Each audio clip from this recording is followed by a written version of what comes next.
Bonjour frères et sœurs, nous bénissons le Seigneur pour le moment que nous allons passer dans sa présence en nous nourrissant de sa parole. Des écrits, mais nous savons que lui, il est la parole et nous devons nous nourrir. L'homme ne vivra pas de pain seulement, de toute parole sortie de la bouche de l'Éternel. Nous sommes le 1er janvier 2025. Bon, c'est pas que j'ai choisi de faire l'audio aujourd'hui, mais bon, le temps et que le Seigneur soit béni pour ce moment. Même si qu'on est le 1er février, nous sommes en 2020, et 1er janvier, nous sommes en 2025. Mais nous allons quand même partager la parole. Parce que beaucoup souhaitent bonne année, beaucoup souhaitent meilleurs vœux, beaucoup de bonnes choses, plein de bonnes choses. Mais il n'y a pas meilleur que la parole du Seigneur. Amen. Nous allons parler de la convoitise, nous sommes en 2025, qui engendre le péché. Amen. Lorsque le Seigneur a donné à Moïse les commandements, les préceptes, les lois, dans Exode 20, que nous allons lire, mais on va lire le verset 17. Et vous allez voir que dans ce passage, le verset 17, que cela implique aussi le péché. Amen. Tu ne convoiteras point la maison de ton prochain. Tu ne convoiteras point la femme de ton prochain, ni son serviteur, ni sa servante, ni son bœuf, ni son âne, ni aucune chose qui appartient à ton prochain. Alléluia. Frères et sœurs, la Bible nous parle de convoitise. Et le Seigneur nous dit dans les écrits que si nous convoitons, cela engendre le péché. Tout ce qu'un homme fait qui est contraire à la parole de Dieu n'est pas agréable au Seigneur, même qu'il dit être chrétien. Déjà, un chrétien ne peut pas souhaiter bonne année pour dire plein de bonnes choses, que Dieu te bénisse, tout en sachant que le chrétien et même le païen, il est dans le péché. Il pratique. Il est du diable. Alors les chrétiens souhaitent bonne année, beaucoup de bonnes choses, que Dieu te bénisse à chaque fois que les années passent, mais le cœur ne change pas. Les œuvres de la chair sont évidentes. Frères et sœurs, les gens changent l'extérieur, comme on a l'habitude d'entendre que le Seigneur, depuis des années, m'a fait grâce. Les faux cheveux sont là, crème éclaircissant, faux ongles plus longs que ceux des païens, les sourcils grattés en crayon, les cils qui sont très longs, que cela fait une virgule, des maquillages comme pas possible. Mais est-ce que ton cœur a changé? Nous sommes en 2025. Tu vois, l'année change, mais on recommence. Mais ton cœur ne change pas. Et ce que Dieu veut, c'est qu'il veut que ton cœur change. Et nous allons voir comment ce que notre frère, poussé par l'Esprit du Seigneur, le frère Jacques, quand il a parlé de la convoitise au chapitre 1 d'Hébreux, Hébreux chapitre 1, à partir du verset 13. Que personne, lorsqu'il est tenté, ne dise « c'est Dieu qui me tente ». Car Dieu ne peut être tenté par le mal. Et il ne tente lui-même personne. Mais chacun est tenté quand il est attiré et amorcé par sa propre convoitise. Puis la convoitise, lorsqu'elle a conçu, enfante le péché. Lorsqu'elle a conçu, enfante le péché. Et le péché étant consumé, produit la mort. Alors, tout péché, avant que la personne pratique, c'est qu'il y a la convoitise. Jésus a dit dans les écrits que quelqu'un qui regarde une femme pour avoir dans sa pensée quand il regarde la personne, si dans son cœur, il a déjà envie d'avoir des commerces avec la personne, il a déjà commis l'adultère. Et avant cela, il y a eu la convoitise. Il ne dit pas de ne pas regarder un frère et une sœur, non. Mais l'état de ton cœur qu'il veut voir, frères et sœurs. Hein? Un frère et une sœur te loge, tu voles ce qui est chez la personne. Le Seigneur avait permis, j'avais fait un témoignage, une autre femme l'a logée, c'est l'hospitalité. La femme a vu un carnet de chèques. Elle a vu, elle n'a pas détourné les pensées de son cœur ni son regard du carnet de chèques. Elle a volé un chèque, elle a rempli elle-même, fausse signature, et elle a déposé. Et quand la maîtresse de maison a vu ça, elle a demandé, est-ce que c'est toi qui as touché au chèque? Parce que nous sommes deux et je n'ai pas fait de chèque. Il a dit, c'est toi qui as volé. Elle répond, tu dois me pardonner parce que Dieu dit de pardonner. Mais le même Dieu qui a dit de pardonner, c'est le même qui a dit, tu ne voleras pas. Et qui parle par rapport à la convoitise, puisque dans le Exode 20, tu ne voleras pas. Qu'est-ce que tu convoites à ton prochain? Tu es jaloux. Il y a qui viennent dans des réunions, ils entendent la parole. Ils volent quand même avant de partir chez leur prochain.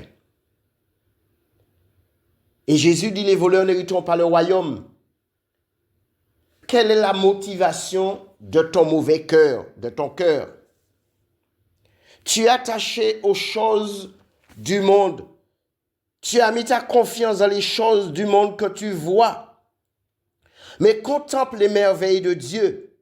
Ça ne serait pas la convoitise.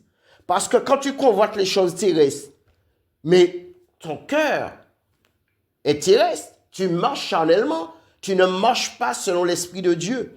Et si tu as volé ton prochain, tu lui demandes pardon, tu lui remets ce que tu as volé puisque vous êtes frères et sœurs.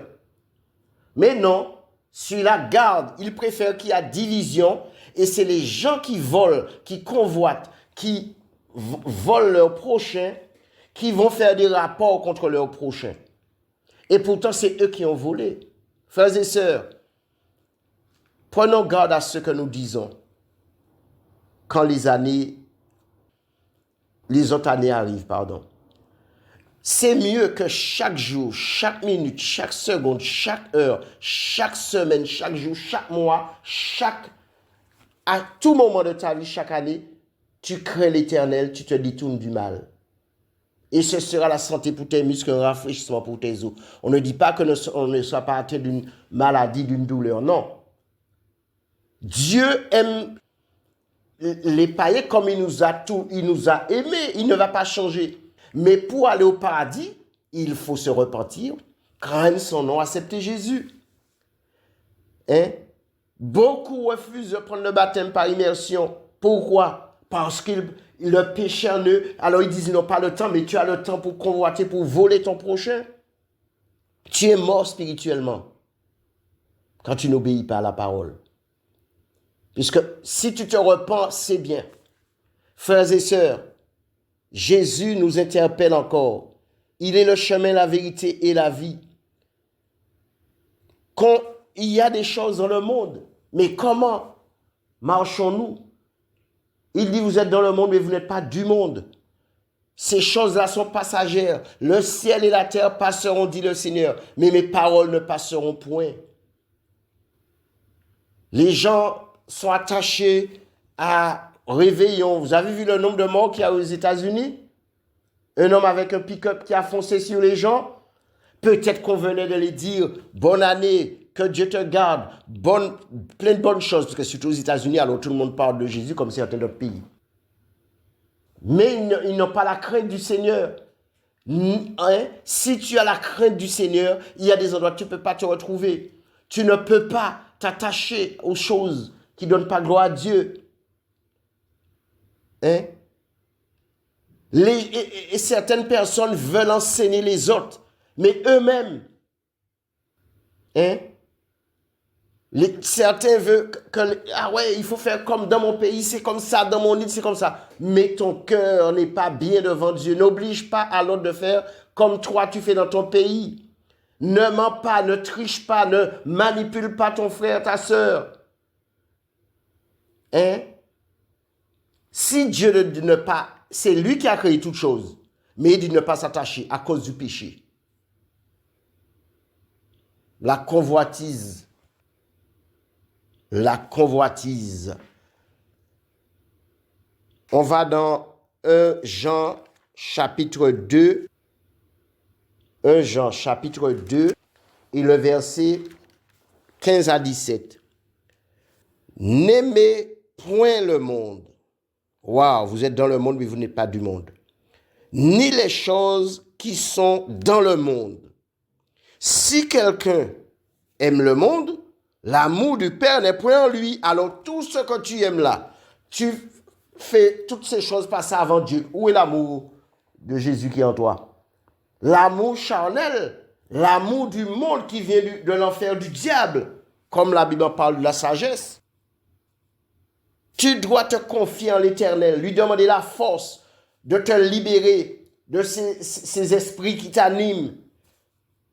Tu as l'autorité pour chasser la puissance de convoitise dans les pensées de ton cœur au nom de Jésus-Christ de Nazareth.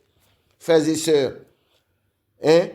Comment tu me dis tu aimes Dieu et tu passes ton temps en train d'aimer les choses de ce monde, tu convoites tout le temps. Verset 16. Car tout ce qui est dans le monde, la convoitise de la chair et la convoitise des yeux et l'orgueil de la vie, pourquoi ça t'a chuté? L'orgueil et la convoitise ne vient point du Père, mais vient du monde. La convoitise, regardez les femmes pour aller tout le temps avec. Comment on peut te souhaiter bonne année? Et les pasteurs qui couchent avec les âmes chaque année là, plusieurs fois par année. Est-ce que vous les reprenez? Ils convoitent et ils couchent avec les gens parce qu'ils aiment les choses de ce monde, parce qu'ils ne disent pas la vérité, on dit aux femmes de s'habiller correctement, les seins dehors, le ventre dehors, des vêtements très serrés, très courts dans les rassemblements chrétiens. Et les gens disent, pour être un homme, une femme de Dieu, pour être reconnu, il faut être dans le bâtiment. C'est faux. Vous les reconnaîtrez à leurs fruits. Alors, le 24, veillez. Le 31, veillez. Et vous avez pris ça où? Ça, c'est les choses de ce monde. Même ceux qui prennent des grandes salles pour faire des réunions, mais que à la fin de l'année. Où Dieu t'a dit de faire ça que de la fin de l'année. C'est les choses de ce monde, la convoitise. Les gens aiment quand il y a une foule. Hein? C'est les œuvres de la chair. C'est la convoitise et des yeux et l'orgueil de la vie qui ne vient pas du Père, de lumière, mais du monde. C'est le diable. Les gens, mais il n'y a pas de différence entre ceux qui font des veillées, qu'on dit que ouais, ils sont religieux, ils ne connaissent pas Jésus. Le 24, le 31 décembre, les rassemblements. Mais ceux qui disent ils sont réformés, puis ils prennent les assemblées, un bâtiment, une date. C'est la date qui fait croire aux gens que ça vient de Dieu. Mais Jésus dit ne vous laissez séduire d'aucune manière. Tu as dit, bon, comme c'est pas le 24 décembre ou le 31, cela vient de Dieu. C'est faux, puisque tu le fais chaque année. Et tu dis aux gens que Jésus n'est pas né pendant l'hiver. Frères et sœurs, est-ce que nous connaissons le Seigneur Jésus? Est-ce que nous l'aimons? Connaissons, cherchons à connaître l'Éternel. Sa venue est aussi certaine que celle de l'aurore. Il viendra pour nous comme la pluie du printemps qui arrose la terre. Même les autres versions de la Bible, hein? Même si tu l'as, mais si tu ne crains pas le Seigneur, ça ne te sert à rien. Tu convoites sans arrêt. Dès que tu vois quelqu'un avec quelque chose, tu veux l'acheter. Tu vois quelque chose chez quelqu'un, tu le voles. Mais demande-lui. C'est ton frère. Tu n'es pas obligé de demander un païen. Hein? Et quand quelqu'un ne participe pas, tu dis qu'il n'est pas de Dieu. Ou tu dis, ouais, il n'aime pas la prière. Mais les gens prient pour n'importe quoi. Quelqu'un vient chez toi, tu n'es pas obligé de prier avec lui, puisque tu sais qu'il vit dans le désordre. Hein? Jésus nous appelle à la repentance. Ceux qui se disent être chrétiens, repentez-vous, le royaume est proche. Vous avez vu tout ce qui se passe que la Bible parle? Si la Bible dit que ce n'est pas encore la fin, mais au moins qu'on se prépare, qu'on se repent, parce qu'on ne sait pas quand Jésus va revenir. Beaucoup attendent la venue de Jésus, mais prépare-toi chaque jour parce que tu ne sais pas quand tu vas quitter la tente de chair. Nous ne savons pas quand nous allons quitter la tente de chair. Jésus, oui, est à la porte. Il dit, veillez, priez, tous les chrétiens, soi-disant, ils connaissent les chapitres, les versets. Mais est-ce que tu es prêt quand il va t'enlever dans la tente de chair? Paul a parlé des choses, on dit, mais quand tu peux, mais attends, nos frères, nos pères dans la foi, mais c'était même pas, mais ils ont parlé, mais eux, la façon dont ils ont parlé, mais ils parlaient pour nous parce que eux, ils ne savaient pas s'ils allaient vivre tout ça d'années. Aucun homme n'a vécu 1000 ans, physiquement. Jésus est parmi ses serviteurs, peut-être l'un des plus jeunes, parmi les plus jeunes physiquement. Hein? Mais qu'est-ce que le monde fait? Non, on a le temps, oui, on attend la venue de Jésus. Tu attends la venue de Jésus seulement? Et tu ne te prépares pas? Combien on dit on aura le temps? C'est chaque jour. Il dit, si tu entends ma voix, ne durcis pas ton cœur. Quand tu lis les Écritures, il y a quelque chose qui te touche. Alors, prépare-toi encore. Sois ferme. Demeure dans la présence du Seigneur. Demeure, ne te laisse pas ébranler par aucune parole, aucune séduction. Il le dit, ne vous laissez séduire d'aucune manière. Hein? Parce que tu es loin, éloigné du Seigneur quand tu aimes les choses du monde. Les loups, là, ils ne vont pas rigoler avec toi. Pourquoi le Seigneur a pris l'image d'un loup? Frères et sœurs, le loup, là, quand il a faim, là, il voit une brebis, là. Il y a un frère qui a vu un reportage, il a dit, demandez-lui, qu'est-ce qu'il pense par rapport à ça? Lui, il a vu, mais ceux qui n'ont pas vu doivent croire encore plus. Nous devons encore craindre plus le Seigneur parce qu'on ne l'a pas vu. Physiquement. Frères et sœurs, je continue, verset 17. Et le monde passe, et sa convoitise aussi. Mais celui qui fait la volonté de Dieu demeure éternellement. Tu demeures éternellement. Tu demeures dans sa présence. Là, quand tu quitteras la tente de chair, tu vas demeurer dans la nouvelle Jérusalem. Dans la Canaan céleste. Hein? C'est ça, aimer le Seigneur Jésus. C'est ça, faire sa volonté. Se détourner du mal. Crains l'Éternel, détourne-toi du mal. Ce sera la santé pour tes muscles, un rafraîchissement pour tes os. C'est ça. Haïr le mal et aimer le bien. C'est ça, faire la volonté du Seigneur. Tu sais faire le bien, tu ne le fais pas, tu commets un péché. Fais attention. La convoitise, dès que les gens voient un pasteur, costume, cravate, belles chaussures, beau bâtiment sur les réseaux sociaux, ils abandonnent le Seigneur pour aller voir cet homme. Et ils disent, l'homme de Dieu a prié pour moi et m'a posé les mains. Mais qui t'a dit c'est un homme de Dieu?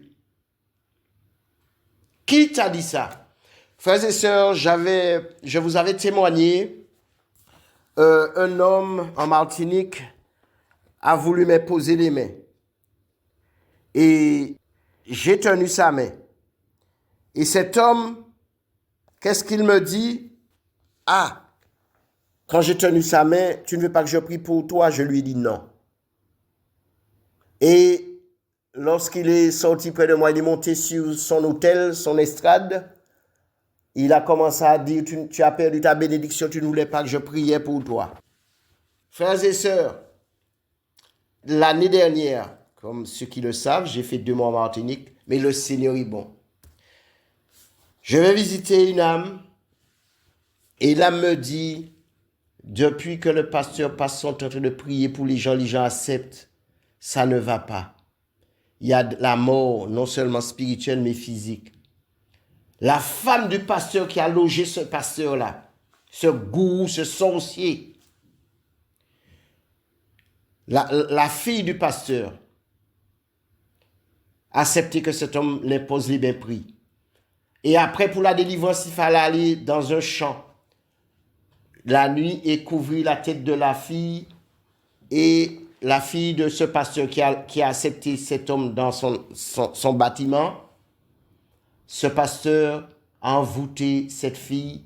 Et comme la fille est venue voir l'âme qui m'a parlé, que lorsque la fille a raconté ses souffrances, tout ce qu'elle vit la nuit pendant qu'elle dort, la fille a accepté que ce coup prie pour elle. Et c'était la voix du pasteur qui sortait à travers la fille. Alors, depuis des années, frères, je dis aux frères par rapport à la convoitise, parce que l'homme regarde à ceux qui frappent l'œil. Les gens ne discernent pas, ils laissent les gens les imposer les mains à cause de la convoitise des yeux, la convoitise de la chair, que c'est le diable. Ça ne vient pas de Dieu qu'on fait des impositions des mains. S'il y a 4 jours dans la semaine réunion, 4 jours imposition des mains, tu dois prêcher l'évangile. Il y a des choses que Dieu dit faire, mais pas tout le temps comme ça. Tout le monde. Et regardez ce que le Seigneur a permis pour confirmer que qui s'est passé. Je n'ai pas laissé cet homme m'imposer les mains et je ne laisserai plus. Depuis des années, je dis aux âmes de faire attention. Les gens aiment imposer les mains. Dieu ne lui dit rien, c'est la chair qui te pousse à faire cela. La convoitise de la chair, tu vois les gens faire, tu convoites, tu vois les gens avec un grand bâtiment, tu convoites. Laisse Dieu, quand tu donnes ton cœur à Jésus, laisse-le faire son œuvre en toi. Il a préparé de bonnes œuvres pour nous d'avance afin que nous puissions les pratiquer. Frères et sœurs, nul n'est comme le Seigneur, nul n'est semblable à lui. On doit se confier en lui. On doit se confier en lui. Et beaucoup ne se confient pas dans le Seigneur Jésus. Beaucoup ne comprennent pas qu'il faut d'abord avoir la connaissance de Christ. Oui, quand on lit, lorsque nous lisons les Écritures, un tel a fait des miracles, frères et sœurs. Mais où est la consécration? Où est le brisement du Seigneur? Frères et sœurs, n'imposons pas les mains avec précipitation. Même moi qui vous parle, par la grâce du Seigneur Jésus. Il faut être prudent comme les serpents et simple comme les colombes. Parce que nous sommes dans le monde, mais nous ne sommes pas du monde. Parce que les choses là, le diable, il est partout. Laisse le Seigneur te guider. Laisse le Seigneur te diriger. Laisse le Seigneur faire son œuvre. Toi, tu es mort, la chair est morte. Les œuvres de la chair, c'est le péché. Sont évidentes dans Galates. Frères et sœurs, marchons en esprit afin de ne pas accomplir les désirs de la chair. Les œuvres de la chair, nous le voyons, l'adultère, l'homosexualité, la prostitution, la masturbation, les avortements, le vol, le viol, la pédophilie, l'inceste et plein d'autres, l'orgueil, l'arrogance, la jalousie, le racisme, l'amour du monde. C'est ça que le Seigneur dit. Tout est écrit dans Exode 20. Hein? C'est pas parce que tu n'as pas lu, ah ouais, la masturbation. Oui, mais c'est le péché. Frères et sœurs, le Seigneur nous avertit de prendre garde, de veiller sur nos cœurs, de lui donner la première place, pas la moitié, et que son nom seul soit glorifié, frères et sœurs.